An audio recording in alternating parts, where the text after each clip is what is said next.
Pues bueno, ingeniero, estuve platicando con mucha gente aquí en la empresa. No me acuerdo quién fue el gerente de ventas. Pedro Licona. Pedro Licona. Ajá, con Pedro. Bueno, nos platican, parece que está lleno de anécdotas y de eventos que han tenido que ir sorteando, ¿no?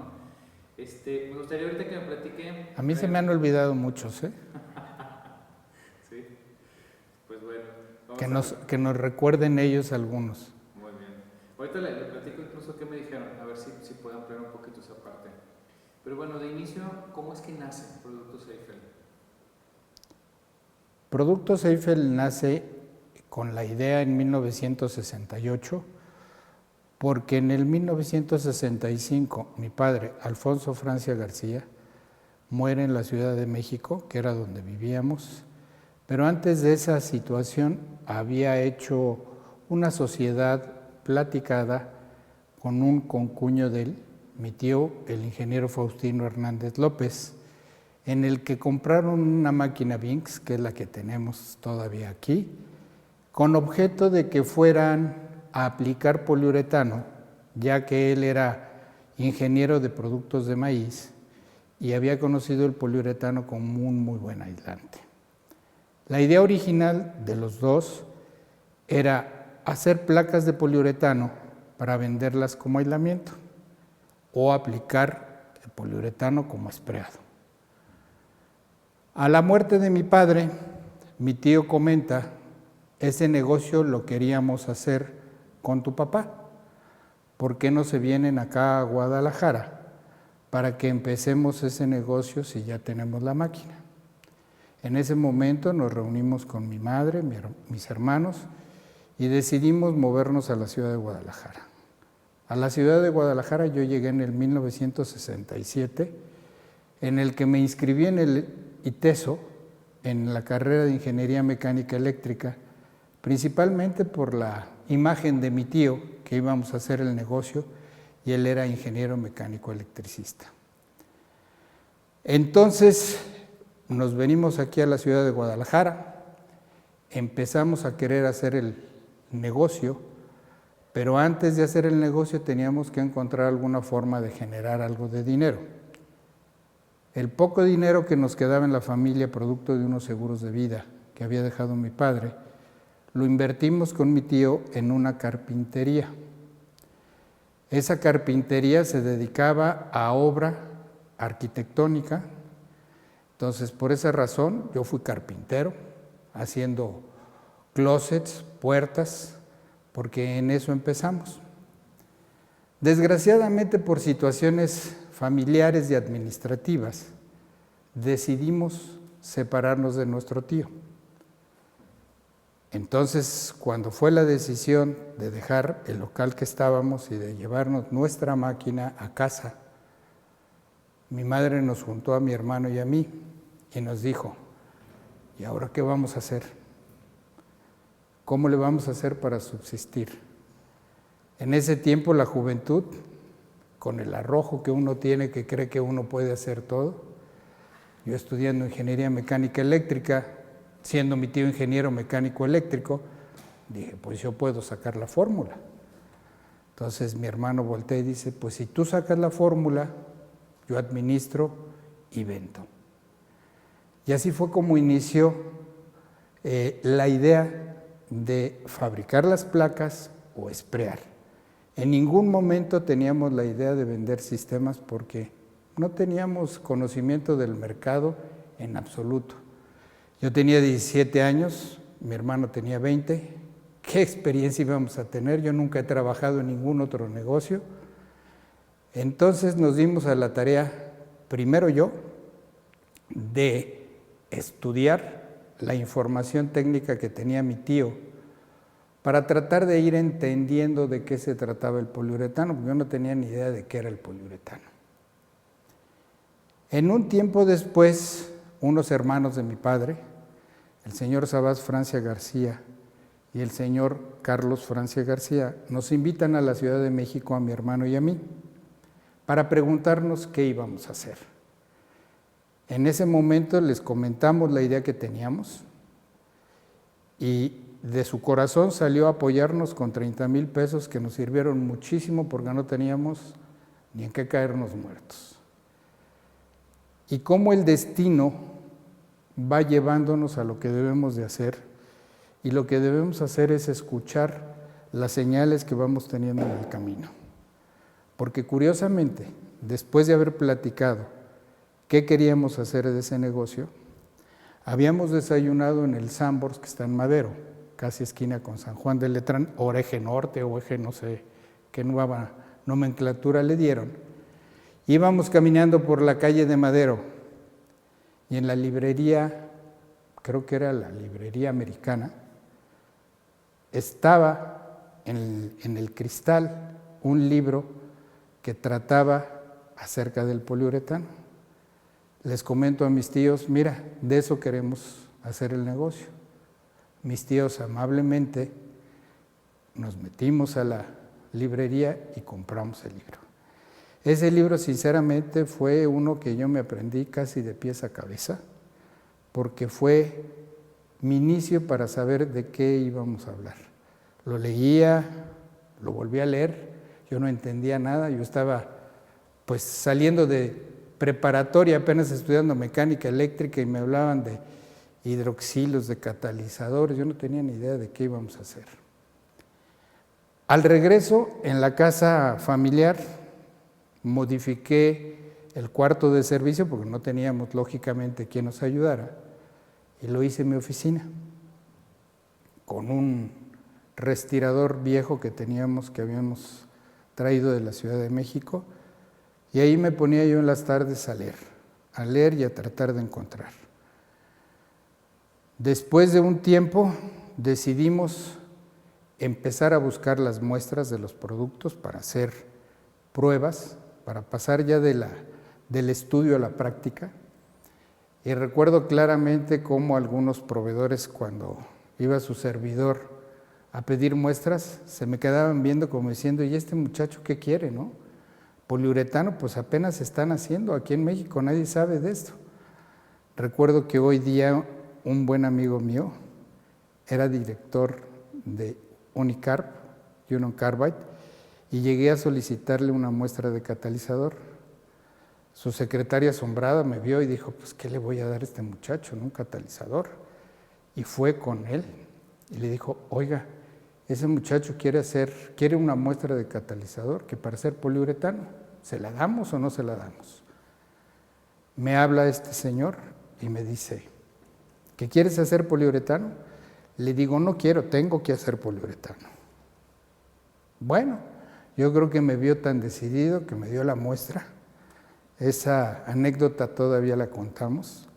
Y así fuimos reuniendo diferentes muestras de producto. Recuerdo otra que tiene una anécdota muy especial. Conseguimos una lata. En ese tiempo el gas que se usaba para espumar el poliuretano era el Freon 11. Es un producto que a los 28 grados, 30 grados se evapora. La compramos con muchos trabajos, la cubetita, la trajimos todo el día en el coche, en la cajuela, y qué susto me di cuando lo abrí porque pues explotó, salió todo el material, todo el líquido, se llenó la cocina. Mi mamá me regañaba, me decía que íbamos a destruir la casa, ¿no? Total, lo cerramos y después de ya haber conseguido las diferentes muestras, empecé a preparar la primera espuma, pesándola ahí en una basculita, y dije, ¿y ahora con qué lo mezclo? Pues en la cocina pues estaba una batidora, y dije, pues con la batidora. Entonces, ni le dije a mi mamá, la tomé, y que hago la primera espuma, y qué susto, ¿no? Ver cómo va creciendo, eso decía yo, ¿y ahora qué va a pasar, no? Y ese mezclador afortunadamente está rescatado, me lo pusieron en una presentación muy bonita mi hija Natalia y su marido, y lo tengo en casa. Y así fue como salió la primera espuma de poliuretano, en la cocina de la casa, que se ve aquí claramente reflejada en el cuadro, que este cuadro muestra la historia de lo que es Productos Eiffel hoy día. ¿Quién fue el primer cliente? Como nuestro primer cliente, no lo buscamos. Sí, yo estoy seguro que desde el cielo mi Padre siempre nos ha apoyado, y yo creo que Diosito me vio y decía, si este muchacho tonto no lo ayudo, se va a morir, no va a hacer nada. Y estábamos haciendo nuestros pininos que no salían las placas, y de repente tocaron a la puerta donde estábamos, que habíamos rentado esa casa. Abrimos la puerta y llega un señor y dice, oigan, yo sé que ustedes están haciendo poliuretano. ¿Quién le dijo? No le preguntamos. Y dice, yo traigo ese material de Estados Unidos porque lo uso para aislar unos carritos paleteros y lo necesito. ¿Me pueden vender? Yo recuerdo que pues yo sentía que era mi formulación, ¿por qué se le iba a vender? Si yo iba a hacer placas, ¿no? ¿Por qué se le iba a vender al señor? Y volteo con mi hermano y le digo, pues no se la vendemos, ¿no? Y volteé a mi hermano y dice, o se la vendemos o no comemos. No, pues se la vendemos. Entonces preparamos con muchos trabajos, 20 y 20 kilos. Se los entregamos a este señor, el ingeniero Héctor Melgoza, y volteé y dice, si me sale bien el material, regreso en 15 días y le compro un par de tambores. Nosotros no sabíamos ni cómo lo iba a usar, ni cómo lo iba a aplicar, ni qué tenía que hacer el material, qué funciones debería cumplir, no sabíamos nada. A los 15 días, afortunadamente vuelve a tocar la puerta y nos dice, oigan, me funcionó perfectamente bien su material. Es más, está mejor que el de Estados Unidos, porque es menos tóxico que el otro. Ah, pues qué bueno. Dice, pues ahora quiero un par de tambores. ¿Cómo un par de tambores? Sí, quiero 200 y 200 kilos. Pues con muchos trabajos preparamos los primeros 200 y 200 kilos. Y recuerdo que decíamos, ¿y cómo vamos a mezclar 200 kilos? Pues yo no tenía ni idea, yo no era, estaba todavía estudiando, yo no sabía cómo eran los mezcladores industriales, ni mucho menos. Pues fácil, el ingenio del mexicano, que metemos un palo de escoba en el orificio y con el palo de escoba lo pusimos a batir. Hicimos la prueba, salió bien y se lo entregamos. Y dijimos, oye, creo que el camino es para vender materia prima. Entonces empezamos a buscar clientes y con mucho gusto y orgullo podemos decir que fuimos los primeros que tocamos las puertas a las fábricas de refrigeradores domésticos para ofrecerles el producto. Ellos usaban fibra de vidrio en ese tiempo y nos dijeron, ¿qué? Poliuretano. Y hubo algunos que afortunadamente nos dieron la oportunidad. Entre ellos fue Acros, la empresa que ya dejó de existir, fue Bendix y Cabers. De Cabers por ahí tengo todavía un refrigerador que todavía sigue funcionando, pero fue toda una experiencia muy importante porque saber cómo tenía que funcionar el material dentro de un refrigerador, pues era una experiencia nueva que no conocíamos para nada. El cliente Bendix, recuerdo muy claramente esta anécdota también, le dejamos un par de latas. Era un señor muy elegante, muy así, muy prepotente, y nos dijo, no muchachos, déjenme ahí su material, yo se lo compro a Bayer, y me está funcionando muy bien. Ah, pues ahí se lo dejamos. Y resulta que un día recibimos llamada de este ingeniero y dice, oigan, lo probé y funcionó muy bien, pero necesito que el día de mañana esté aquí en la Ciudad de México un par de tambores de su producto. Si me quieren vender, mañana necesito ese material. En ese momento no teníamos lógicamente ni camioneta ni alguna forma de llevarlo. De los socios, el socio inicial fue Alejandro Fruchier Pérez. Él se iba a dedicar a las ventas. Entonces, Dios nos ayudó porque nos dieron crédito, nos fuimos a comprar una camioneta Estafette Renault para llevar el material, porque dijimos, tenemos que llegar. Yo y mi hermano nos dedicamos a producirlo, lo cargamos a la camioneta, creo que sin placas, sin permisos y sin nada. Y a Alejandro le tocó manejar toda la noche pero al día siguiente en la mañana, a las 8 de la mañana, estábamos con el cliente entregándole el producto. Wow. En ese sentido, le preguntaba, ¿no? ¿En qué momento sintió usted que Eiffel iba a funcionar, que iba a ser un éxito, que esto iba a pegar? Yo nunca pensé que Productos Eiffel fuera a tener éxito, porque como les recuerdo, no teníamos idea de cuál era el negocio ni todas las aplicaciones que tenía el poliuretano. Nosotros lo que hicimos fue tomar los retos de las gentes que llegaban con nosotros a una casita en Juan N. Cumplido 631, que ahí estuvimos, y llegaban a solicitarnos diferente tipo de poliuretano.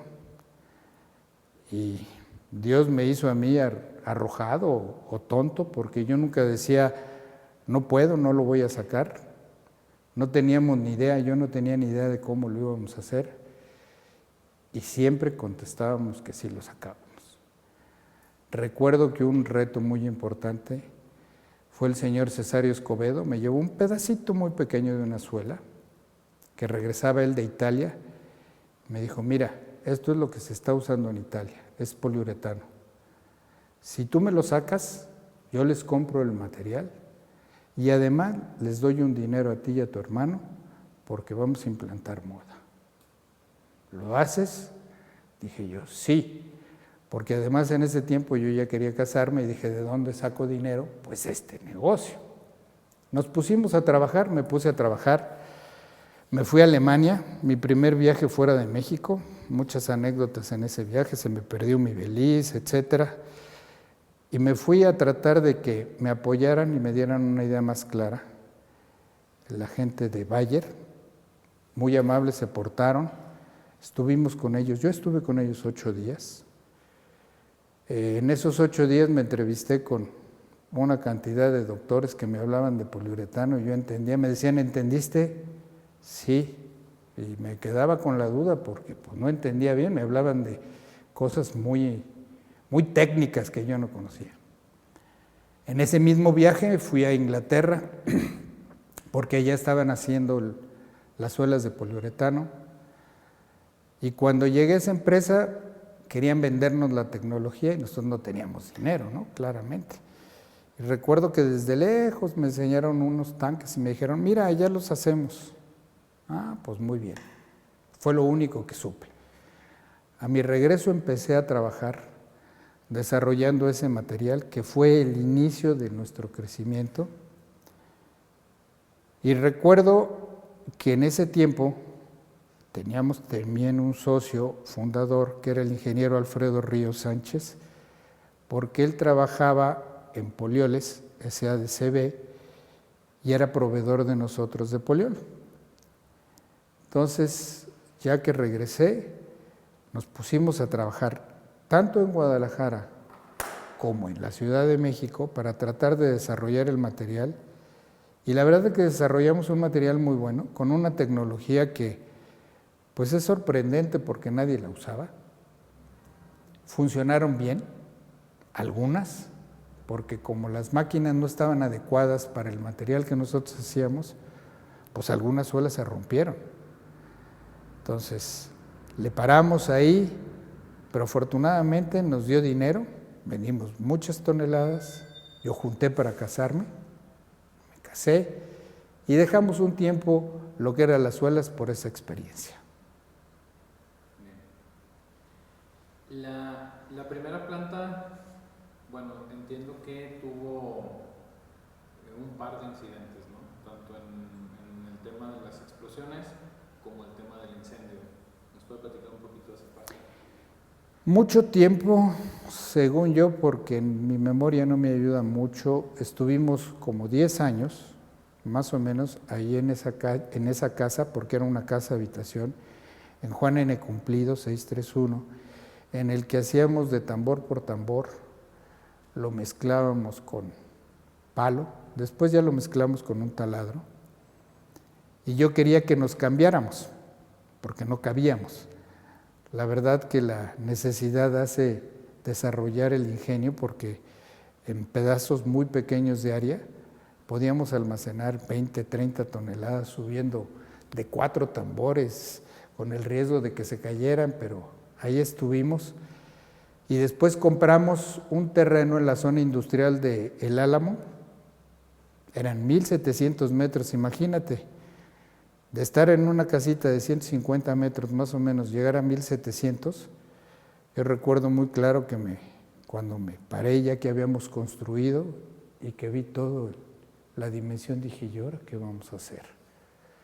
Dios mío.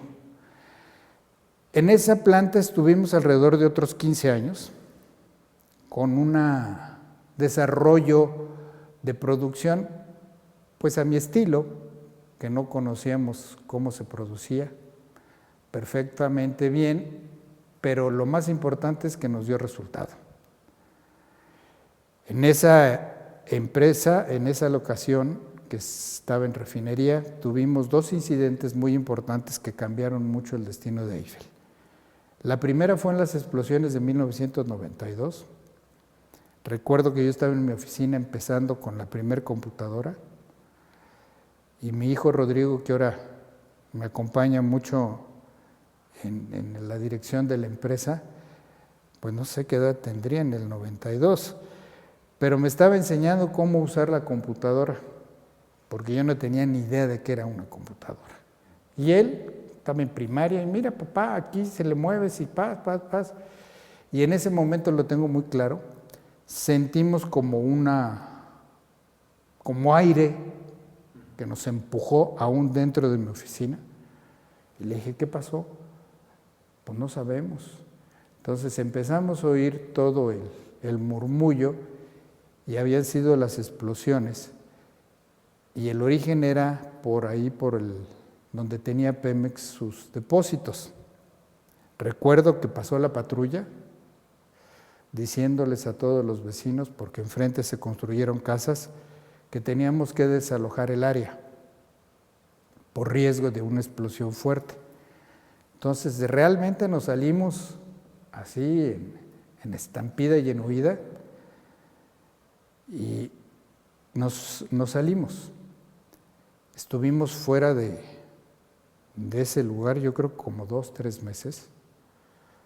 Afortunadamente un vecino, Ricardo Romero, nos prestó parte de sus instalaciones y mi cuñado Rafael Acevedo también tenía algo. Y ahí muy rudimentariamente nos instalamos. Recuerdo que sacábamos los tambores con diablito y los llevábamos, no sé, como 4 kilómetros lejos, arrastrándolos porque no podía entrar camiones, no podía entrar nada. Entonces teníamos que sacar lo que teníamos porque no teníamos el dinero para volver a comprar más material.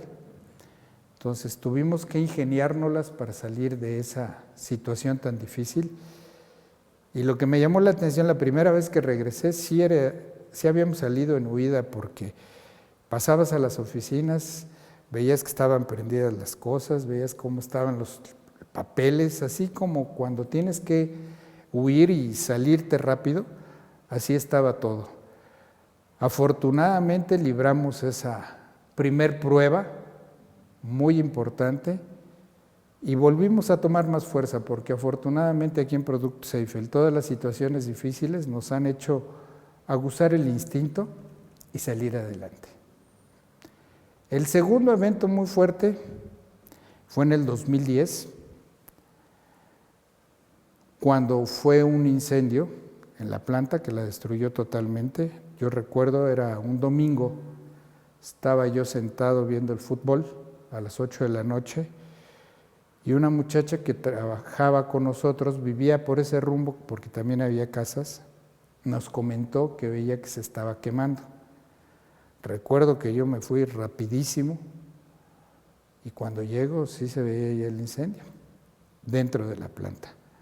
Ya estaban algunos bomberos, pero la magnitud del incendio fue tal que el gobernador andaba en un viaje en China y me comenta una tía que andaba en la comitiva que aún en un desayuno, en una comida, le informaron de la gravedad del incendio. Fue un incendio, la verdad, que salió en las noticias internacionales. Mis proveedores de fuera de México me hablaban y me decían, ¿qué pasó? ¿Qué necesitas? Nos quedamos sin nada, absolutamente sin nada, y dijimos, ¿qué vamos a hacer? Mi mujer todavía recuerda que aún cuando estábamos en el incendio, cuando estaba en pleno apogeo el incendio, las llamas, de repente yo iba donde estaban ellos, los muchachos de la oficina, y les decía, tú tienes que hacer esto mañana, tú esto, y me decía mi mujer, ¿cómo puedes pensar qué tienes que hacer si estás viviendo eso? Pues le digo, tengo que hacer algo porque ni modo que me quede así. Entonces, pues ya el incendio terminó salimos de ahí con mi familia a las 5:30 de la mañana, fuimos a casa, y mi hija Natalia no se me olvida que dijo, papá, hay que dar gracias. Le digo, ¿dar gracias? Hay que reclamar. Me dice, no, hay que dar gracias porque tenemos un techo, tenemos comida y estamos bien todos. Afortunadamente no hubo ninguna pérdida humana ni ningún lesionado. Sí hubo un lesionado, un bombero, que se lastimó un hombro, pero nada más. A mí no me dejaban entrar, yo quería entrar para decirles qué teníamos que hacer, no me dejaron entrar.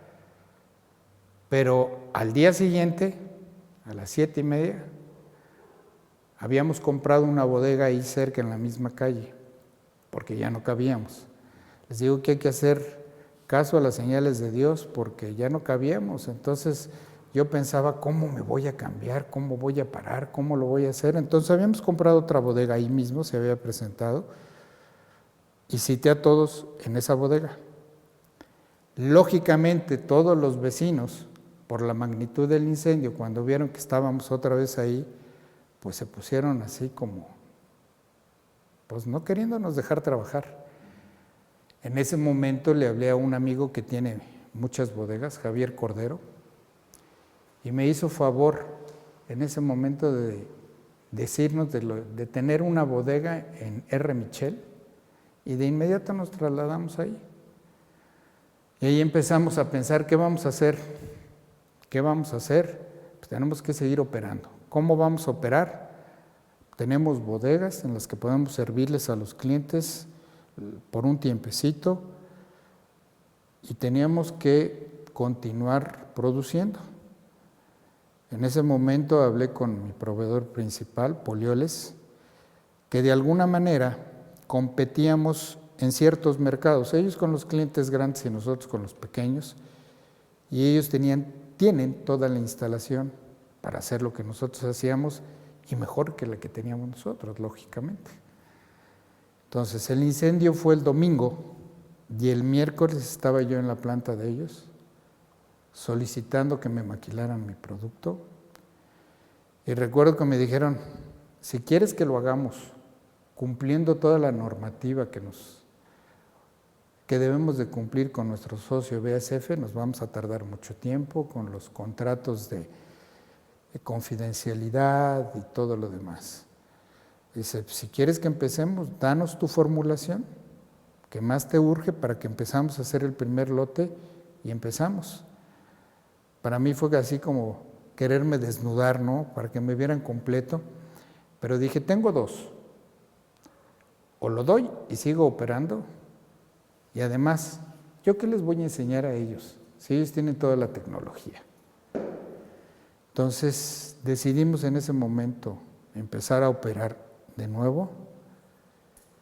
Recuerdo que me acompañó el ingeniero Jorge Lemos, que ya estaba con nosotros, y le tocó a él, porque yo ya no podía más, le tocó a él quedarse toda la noche para que hicieran el lote, él revisarlo, liberarlo, para ir poniendo todos nuestros controles y que ellos los tuvieran. Recuerdo también claramente que el ingeniero de la planta de Polioles, cuando le preguntaron, ¿tienes capacidad para hacer lo que ellos nos piden? Hizo una carita así como diciendo, pues sí, sí tengo capacidad. ¿Y lo podemos empezar ahora? Pues sí, solo en el turno, poner un turno especial en la noche. Afortunadamente se puso un turno especial en la noche, y el jueves ya teníamos nuestro primer lote para empezar a surtir a los clientes.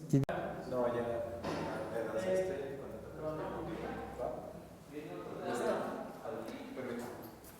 Ah, la batería está bien. Sí. Vale, perfecto. ¿Listo? Entonces dimos con este parque industrial, que era mucho más caro de lo que podíamos comprar, pero tenía como principal punto la seguridad que ofrece el lugar. Después había un terreno que dijimos, ¿de cuánto compramos? Teníamos 1,700 metros, ya no cabíamos. Pues 3,000 hubieran sido buenos. Pero decidimos dar un paso grande y compramos uno de 10,000 metros.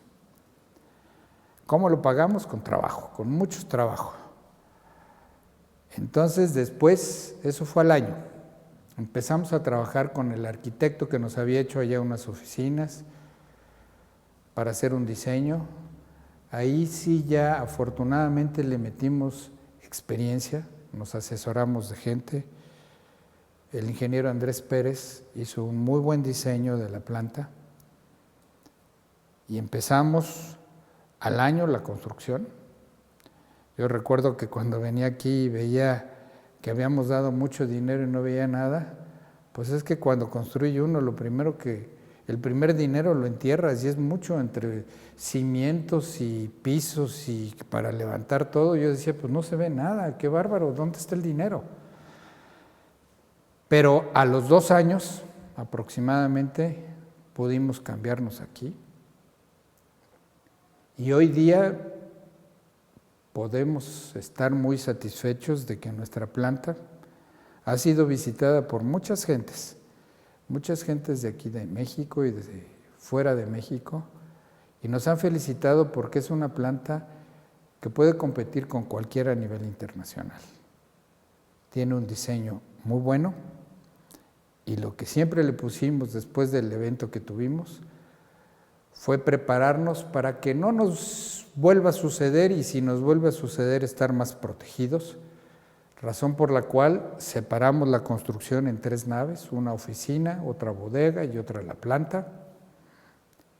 Hoy día lo único en el paso que estamos es en automatizar la producción, pero en lo demás tenemos una capacidad de 1,000 toneladas de sistema en un turno de 8 horas, ¿sí?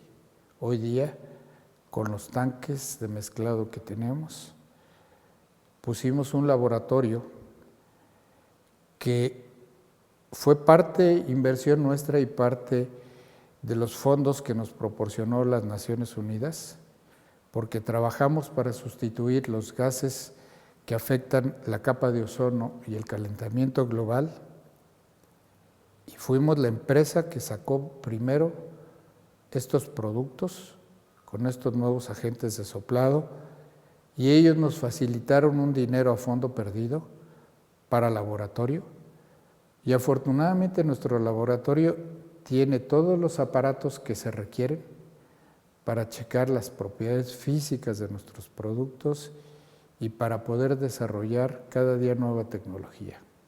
Algo que es muy importante, que no lo mencioné, pero se da por toda la plática, estamos muy orgullosos de que la tecnología es 100% nacional. No hemos comprado tecnología hoy día de nadie y hemos podido competir con las grandes transnacionales como Dow, como BASF, como Bayer, en proyectos importantes. En algunos casos los hemos podido ganar por calidad, porque definitivamente por estructura, pues ellos nos llevan muchos pasos. Ellos nos dan la oportunidad de atender ciertos mercados que por la dimensión de ellos es muy difícil que lo atiendan, y nosotros los hemos hecho crecer, gracias a Dios, y afortunadamente tenemos la satisfacción de decir que nuestra calidad y nuestro servicio nos ha dado la oportunidad de estar hoy día en estas instalaciones y ser la casa de sistemas más importante de México nacional.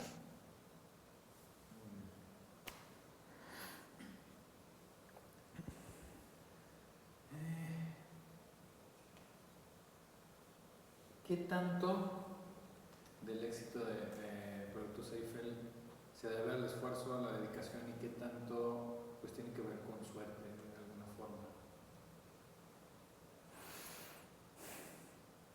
El éxito de Productos Eiffel básicamente se ha centrado en saber reconocer que el activo más importante de una empresa son las personas, porque las máquinas no se mueven solas. Necesitas de alguien que tenga el coraje, el corazón para hacerlas trabajar. Nosotros hemos podido reunir a través de todos estos 50 años gente que de alguna manera se ha puesto la camiseta y nos ha dado todo su esfuerzo para poder seguir adelante. En ningún momento hemos pensado que las instalaciones por sí solas son las que trabajan, sino el activo más importante de cualquier empresa es la gente. Por esa razón, en el incendio no dejamos a nadie fuera, seguimos manteniendo el equipo. Eso es lo que le da a Productos Eiffel la fortaleza que tiene hoy día, el equipo de trabajo. Imagino que algún día iba a haber 50 años, o que iban a estar celebrando 50 años. La verdad es que yo nunca pensé llegar a los 50 años como empresa, como nunca pensé llegarle a los 69 de edad, porque mi papá murió a los 47, yo pensé que a los 50 yo también me iba. Nunca me he preocupado por metas, yo he aceptado retos, yo les digo que nunca me he puesto que yo quería este negocio, quería esta planta, sino he aprovechado las oportunidades y los retos que me da la vida para tratar de, en el medio, en el lugar que estoy, sacarles el mayor beneficio. Nunca pensé llegar a los 50 porque no fue mi meta. Mi meta las voy haciendo día a día, mi meta las pongo anuales, pero lo que se vive es ahorita, hoy. Y hoy es lo que importa para tener las bases para actuar mañana. Mañana, quién sabe qué pueda pasar. Ya nos incendiamos, ya hubo unas explosiones, mañana a lo mejor no estamos. Entonces, nunca me preocupa el mañana para agobiarme, me preocupa para tratar de dejar las cosas, el negocio, la familia, de alguna manera que puedan siempre estar sin que uno esté, porque en esta vida nadie es indispensable. Por último, si usted pudiera darse un consejo a sí mismo, que de alguna manera usted se pudiera aconsejar cuando tenía 19, 20 años, ¿qué consejo se daría? Ah, hijo, esa sí me la pusiste difícil. ¿Qué consejo me doy? Pues sepa la fregada, ahí no sé. Así como que no le entiendo bien. Porque ¿qué consejo me puedo dar? ¿O qué cree que le hubiera Ah, bueno. Yo pienso que el mejor consejo o la mejor herencia que puedo dejarle a mis hijos y a mis nietos es que debemos aceptar los retos que la vida nos da. No debemos de pensar que no podemos. En el momento en que pensamos no podemos, no lo hacemos. No hay que pensar ni siquiera remotamente que no lo vamos a hacer. Si es algo que se tiene que dar y se va a dar con trabajo, con esfuerzo, con sudor, con la ayuda de Dios, con el amor de la familia y de la gente, se puede lograr lo que uno se proponga. Muy bien. Pues, perfecto.